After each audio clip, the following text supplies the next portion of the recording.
അസ്സലാമു അലൈക്കും വറഹ്മത്തുള്ളാഹി വബറകാതുഹു. ബിസ്മില്ലാഹ് വൽഹംദുലില്ലാഹ് വസ്സലാത്തു വസ്സലാമു അലാ അഷ്റഫിൽ മുർസലീൻ വഅലാ ആലിഹി വസ്വഹ്ബിഹി അജ്മഈൻ. അമ്മാ ബഅദ്.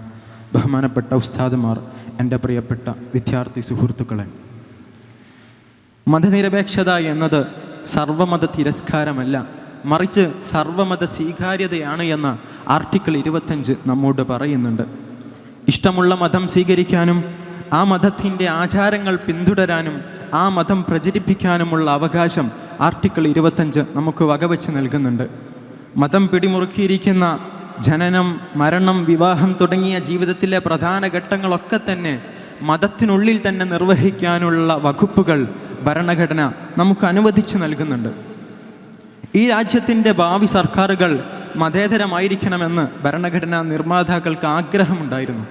അവരെ സംബന്ധിച്ചിടത്തോളം മതേതരത്വം എന്നാൽ രാജ്യത്തെ സർക്കാർ മതവിശ്വാസങ്ങളിൽ നേരിട്ടിടപെടാതെ എല്ലാവിധ മതചടങ്ങുകൾക്കും പൗരന്മാർക്ക് പൂർണ്ണമായ സ്വാതന്ത്ര്യം നൽകുക എന്നതാണ്. മഹാത്മാഗാന്ധി ഒരിക്കൽ ഹിന്ദു സ്വരാജിൽ എഴുതി, ഈ രാജ്യത്തെ ജനങ്ങൾ വ്യത്യസ്ത മതക്കാരായതുകൊണ്ട് ഈ രാജ്യം നിലനിൽക്കില്ല എന്ന വാദം തെറ്റാണ്. കാരണം ലോകത്തൊരു ഭാഗത്തും മതം ദേശീയതയ്ക്ക് പര്യായമല്ല, അതിവിടെയും അങ്ങനെ തന്നെയാണ്. പിന്നീട് തുടർന്ന് അദ്ദേഹം ഹരിജൻ മാസികയിൽ എഴുതി,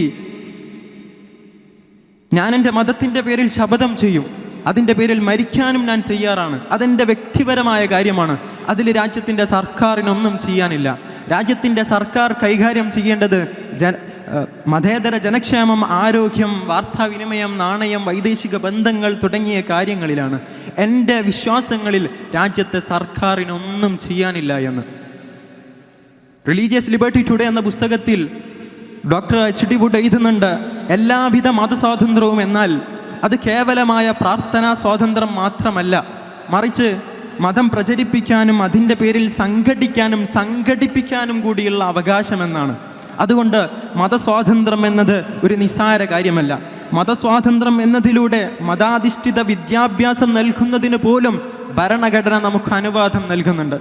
എന്നാൽ ഇന്ന് നമ്മുടെ രാജ്യം നേരിടുന്ന ഏറ്റവും വലിയ വെല്ലുവിളി മതങ്ങൾ രാഷ്ട്രീയവൽക്കരിക്കപ്പെട്ടു എന്നാണ്.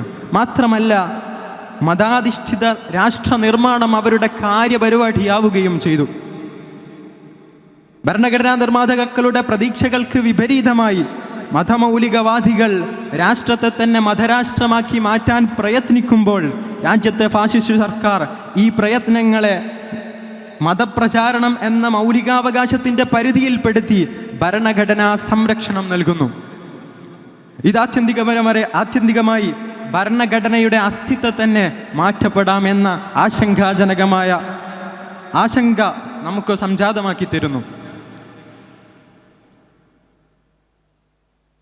ഇന്ന് രാജ്യം ഭരിക്കുന്ന ഫാഷിസ്റ്റ് സർക്കാരിന് ഭരണഘടനയുടെ മൗലികാവകാശങ്ങളെ, പ്രത്യേകിച്ച് ആർട്ടിക്കിൾ 25 മുതൽ 30 വരെയുള്ള ആർട്ടിക്കിളുകളെ ചില ഭേദഗതികളിലൂടെ തങ്ങളുടെ മതത്തിന് മാത്രമായി നിഷ്കർഷിക്കാൻ നിഷ്പ്രയാസം സാധിക്കും.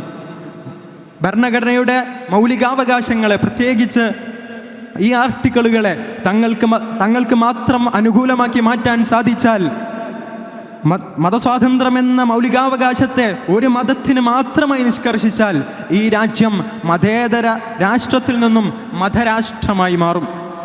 അതിന് ഭരണഘടനയെ തന്നെ അവർ ദുരുപയോഗം ചെയ്യുകയാണ്. രാജ്യത്ത് മതത്തിൻ്റെ പേരിൽ ജനങ്ങളെ ഭിന്നിപ്പിക്കുന്നു, വിഭജിക്കുന്നു. നിരന്തരം വിദ്വേഷ പ്രസംഗങ്ങൾ. ഹ്യൂമൻ റൈറ്റ്സ് വാച്ചിൻ്റെ റിപ്പോർട്ട് പ്രകാരം 2024 തിരഞ്ഞെടുപ്പ് കാലഘട്ടത്തിൽ പ്രസംഗിച്ച 173 പ്രസംഗങ്ങളിൽ 110ലും മുസ്ലിം വിദ്വേഷം നടത്തിയ ഒരു പ്രധാനമന്ത്രിയാണ് ഇന്ന് നമ്മുടെ രാജ്യം ഭരിക്കുന്നത്. എന്താണ് ഈ രാജ്യത്ത് സംഭവിക്കുന്നത്? സത്യങ്ങളുടെ മേൽ അസത്യങ്ങളുടെ പ്രളയം തീർക്കുന്നു. വിയോജിപ്പുകളെ ജയിലിൽ അടക്കപ്പെടുന്നു. ഒരു കാലത്ത് വിയോജിച്ചിരുന്ന സർവകലാശാലകൾ ഇന്ന് ഭയം മൂലം അധികാരദാസ്യത്തിൻ്റെ ഇളം ചൂടിലേക്ക് ചുവട് മാറിയിരിക്കുന്നു. തിരഞ്ഞെടുപ്പ് കമ്മീഷനോ കോടതി മുറികളോ ഒന്നും തന്നെ ഇതിൽ നിന്ന് മുക്തമല്ല. എല്ലാം തന്നെ സ്ലോ പോയിസണിങ് എന്ന RSS ഫാഷിസ്റ്റ് തന്ത്രത്തിലൂടെ RSS നടപ്പിലാക്കിയെടുത്തിരിക്കുന്നു. ഒരു കാലത്ത് അഖ്ലാഖാൻ കൊല്ലപ്പെട്ടപ്പോൾ ഈ രാജ്യത്തിൻ്റെ മനസ്സാക്ഷിക്ക് വലിയ നീറ്റലുണ്ടായിരുന്നു.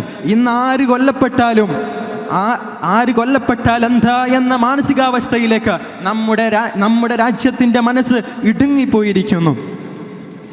എല്ലാം നോർമലൈസ് ചെയ്യപ്പെട്ടിരിക്കുന്നു. ഇന്ന് ജാതിക്കൊലകൾ പ്രശ്നമല്ല, പള്ളി പൊളിക്കൽ പ്രശ്നമല്ല.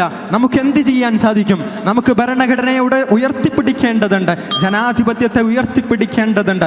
അത് തന്നെയാണ് നമുക്ക് ചെയ്യേണ്ട ഏറ്റവും വലിയ പ്രതിരോധവും എന്ന് ഓർമ്മപ്പെടുത്തി ഞാൻ എൻ്റെ വാക്കുകൾ ചുരുക്കുന്നു. വആഖിറു ദഅവാനാ അൽഹംദുലില്ലാഹി റബ്ബിൽ ആലമീൻ. അസ്സലാമു അലൈക്കും വറഹ്മത്തുള്ളാഹി തആല വബറകാതുഹു.